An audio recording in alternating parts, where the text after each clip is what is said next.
everybody. I'm Joe McGleda, and we're here with Noah Clemons, consulting engineer and parallel processing black belt from Intel, and with Eddie Nugent, who is an intern at the Naval Postgraduate School. We're going to talk for the next couple of minutes about the vexing problem of turning legacy code into optimized code that runs on the latest architectures. A few weeks ago, we did a piece on the Intel Go Parallel site entitled Legacy Code Equals Trouble. And it was about all the problems that people are running into trying to adapt legacy Fortran and other languages to the new parallel environment. And I have to tell you, we've got some of the most impassioned, detailed responses that we've gotten from almost anything we've posted lately. What is it about trying to optimize legacy code for parallel environment that gets programming panties into such a twist? What makes it so hard? Well, you know, as you said, I'm a consulting engineer within Intel, which means a fancy way of saying that I work with customers 24/7.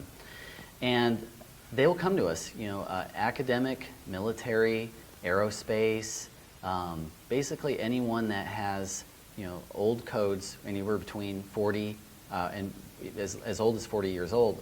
And they'll go, you know, we want this code to be ported over to the new stuff. You guys have us sold on the architecture, but how can we possibly get this old code that's maybe of an older standard onto the new architecture, but still getting the right answer? They're very passionate about still getting that right answer. And picky that way. And they do not see the value in porting over if they're not getting the same answer. And there's a variety of different reasons.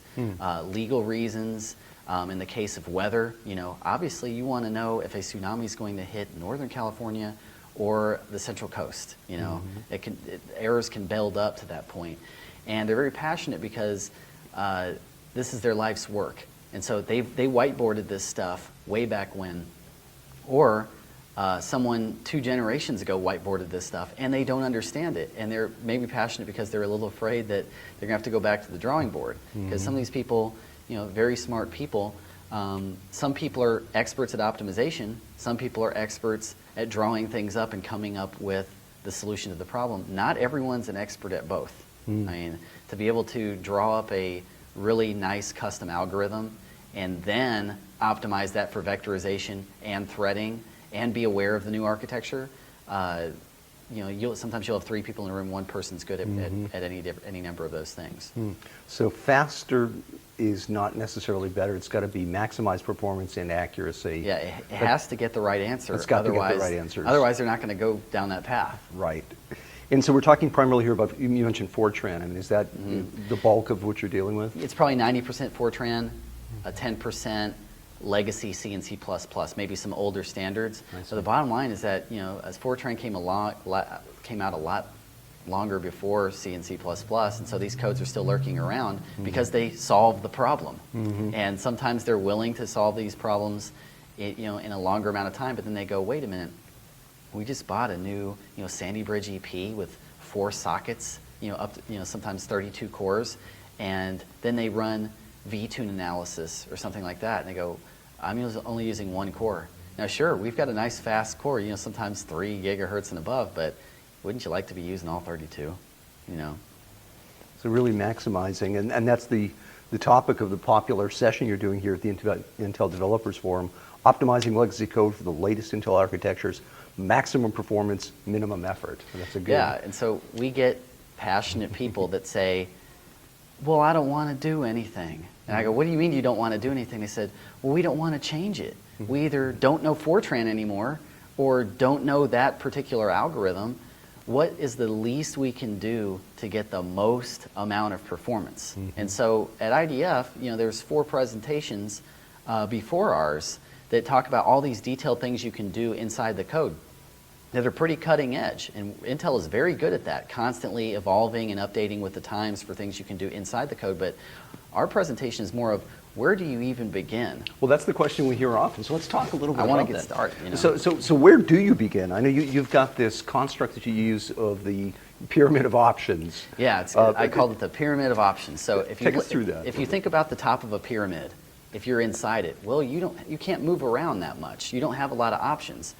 So we talk about in this talk, what are the realities of just dropping over your code to the newest compiler and the newest architecture. What are some things that you can be aware of? Well, we showed these graphs to where there's anywhere between 12% performance improvement, hey, that's better than 0, all the way up to 164%. And why is it that we would be getting those sort of benefits just by swapping out the compiler? Well, the compiler can't do everything, but it does do a little bit of auto vectorization from the very beginning. And if you're running on the newest Ivy Bridge processor, which is using AVX instructions, that has a double floating point performance from the previous generation. So just simply upgrading the compiler will get you double performance on nearly all of your floating point operations, and that's where we were seeing in our graphs as high as 164% increase just by swapping out the compiler. And as you go farther down the pyramid, next step is, all right, I got it ported over there. I appear to be getting a little bit of speed ups. Now you need to start changing flags and pragmas. That's when you really start to study, okay, what's the difference between my 01, 02, 03 compared to my 00 golden optimization? And what are my error implications? Because the Intel compiler defaults at different settings than GCC or these other compilers. So you go upgrade to 03 optimizations with the Intel compiler, it's taking things to a much higher level of auto vectorization and taking advantage of different aspects of the hardware. But sometimes that comes as a consequence. And as Eddie's group studied this summer, they wanted to understand, okay, between these optimization levels, 00 all the way up to 03, what sort of error implications are involved when we switch between these? And you think, oh, these are just compiler flags, you can just, not much information to get. No, there's surprisingly a lot of information you can get just by changing a couple pragmas and a couple of flags, and it changes your entire program performance. And in the case of their code, military grade weather simulation code, they're going out to huge amounts of significant digits, going out to 6 significant digits for them and having different results from run to run can actually have some profound implications for them. So again, a couple of good examples of small fixes with big payoffs here. We're going to get to Eddie's case in a second, but one of the things I want to just make sure people are caught up to date about are some of the tools and other resources Intel is providing as part of getting people into this pyramid. I mean, so what's new? What are some of the basic tools in the toolkit? Well, we just came out with Intel Parallel Studio XE 2013. So this is an all-encompassing toolkit for nearly everything that our developer products division has to offer. And you go, well, what exactly is it? Well, first things first, it's the Intel compiler. And then people go, okay, well, this is just a compiler with a couple extra features.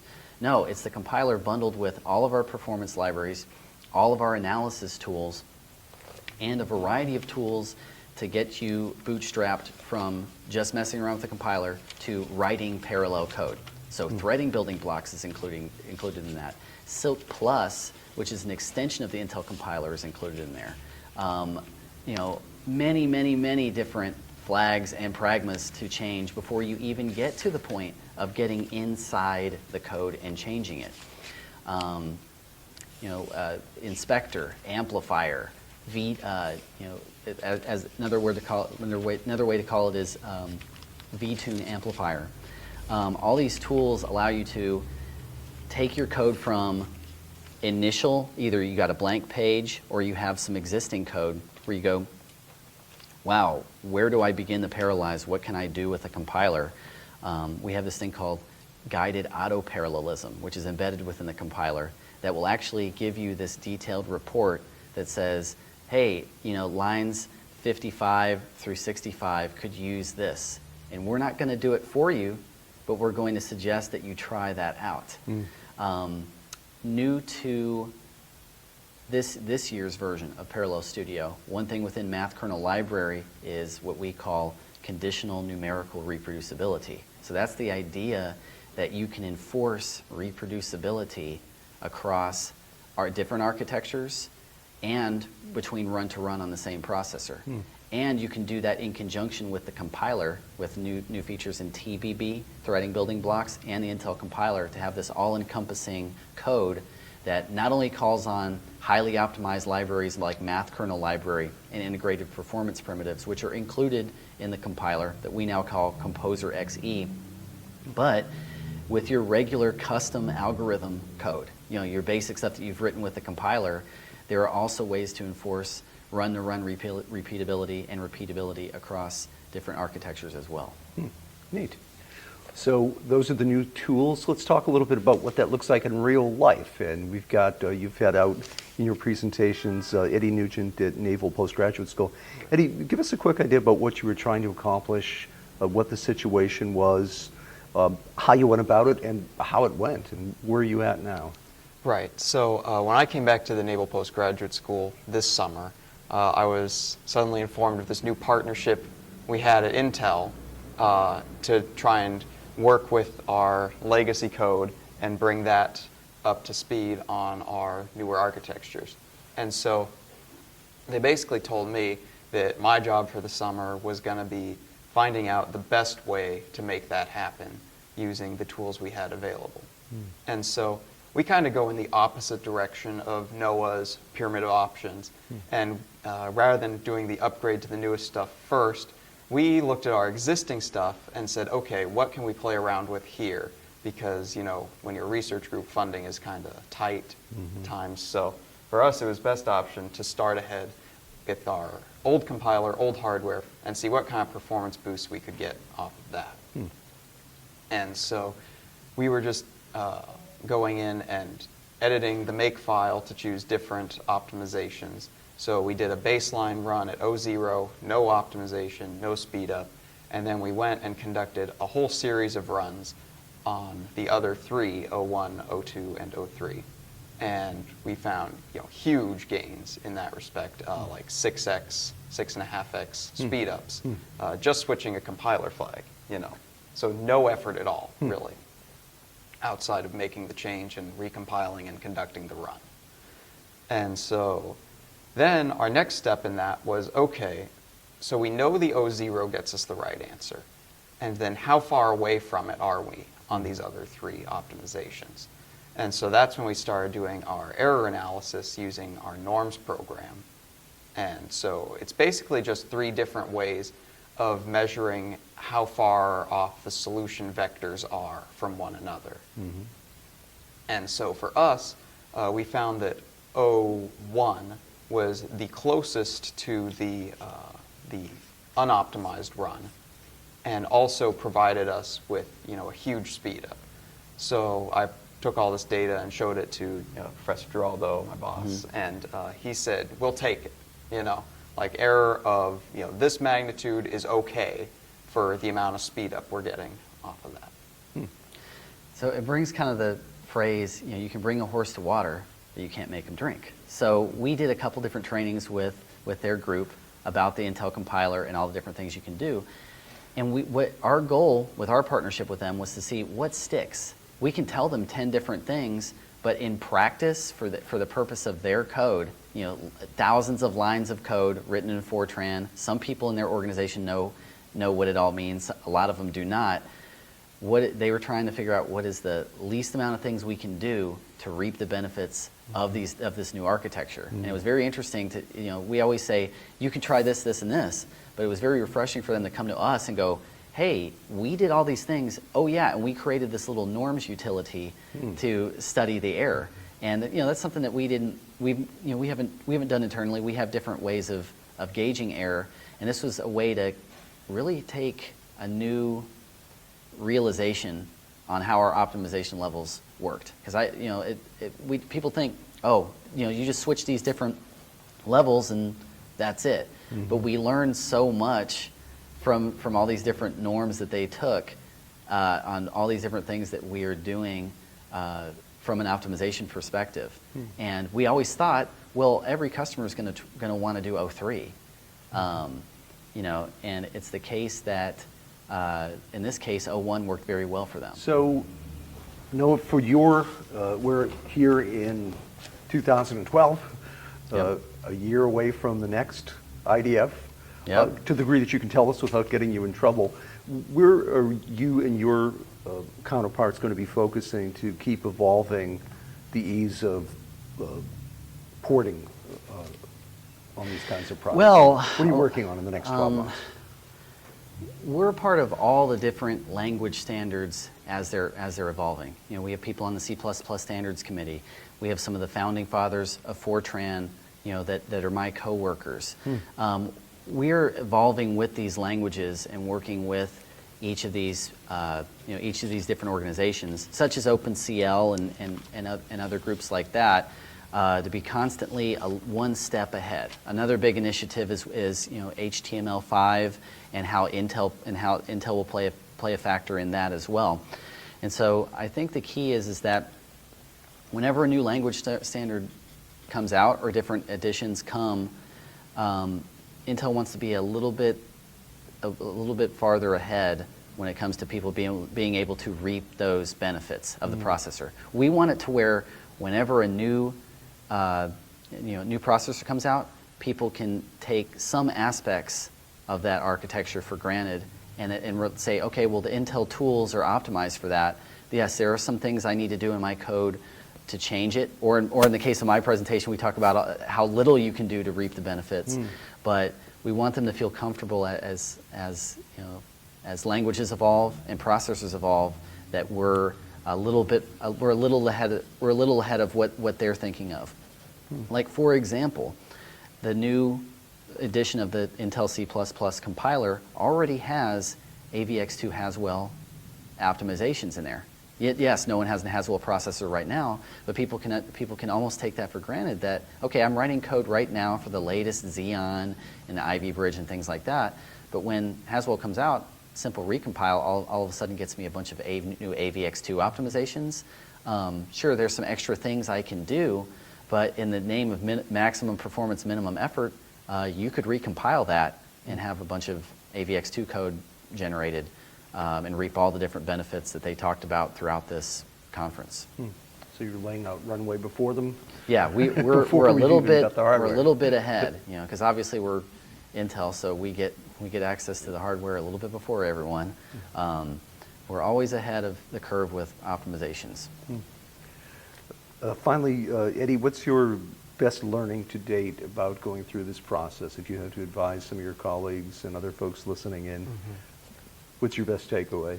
Yeah, I would say absolutely, test all the different options and see what's going to work the best, for your organization, your code, because, we have this huge body of, ancient Fortran 95 code, and we're trying to make it more practical to use, right?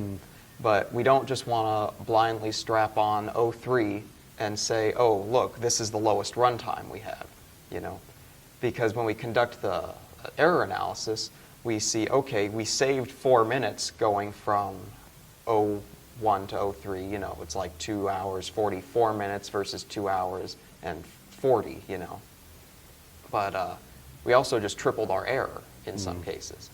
And so, it's really not worth it when it's still a time scale of hours, to save a few minutes but triple your error. We decided that 01 would be a lot more comfortable for us to use because we still get a tremendous increase in performance but still maintain that fidelity to the original results that we know are trusted from that old serial code. And so that would be my big takeaway, is that you really want to explore all the different options that you have available and find which one is going to meet your needs in terms of making that balance between the aggressive optimization and also the accuracy with respect to your golden results. Well said. Anything you'd like to add to that based on your experience? Well, one thing that we mentioned in the talk towards the end was the idea of you've changed your compiler flags and pragmas, but there's still steps that you can take before you go in and writing vectorized and parallelized code. You can go and find different parts of your code that can be replaced by our two performance libraries, either math kernel library or integrated performance primitives. And with that, we teach with that idea in mind, we teach people how to create their own custom algorithms and how to generate good parallelized and vectorized code. But in this case, with these performance libraries, we actually just went in and wrote low-level code, all the way down to the assembly level for each processor that comes out. Path of most resistance for us, path of least resistance for you. So why not go in your code and find stuff that can be replaced by simple function calls from our library, and you're dealing with a hand-tailored optimization for each processor that comes out. That brings to mind, if we're doing all these optimizations, some of these function calls are the equivalent of doing O10 if such a flag existed, which means that you could have some inconsistencies in error. So, a math kernel library call with an FFT that I did at my presentation, we were getting some different results across processors. We have a new feature in math kernel library called, as I said, conditional numerical reproducibility, where you can enforce run-to-run repeatability on the same processor. You can enforce inter-processor repeatability, so you're getting the same answer across different processor lines. And if you're using other vendors, AMD and Intel in one large cluster environment, we have this thing called MKL compatible, which takes it down to the most basic optimizations to where even if you're running with AMD and Intel in conjunction, you're still going to get the same answer across these different processors. And that, in conjunction with the latest features of the Intel compiler, is a very powerful tool to not only get the right answer, but start getting some real performance speed-ups. So lots can be done before you have to start pulling things out and starting fresh.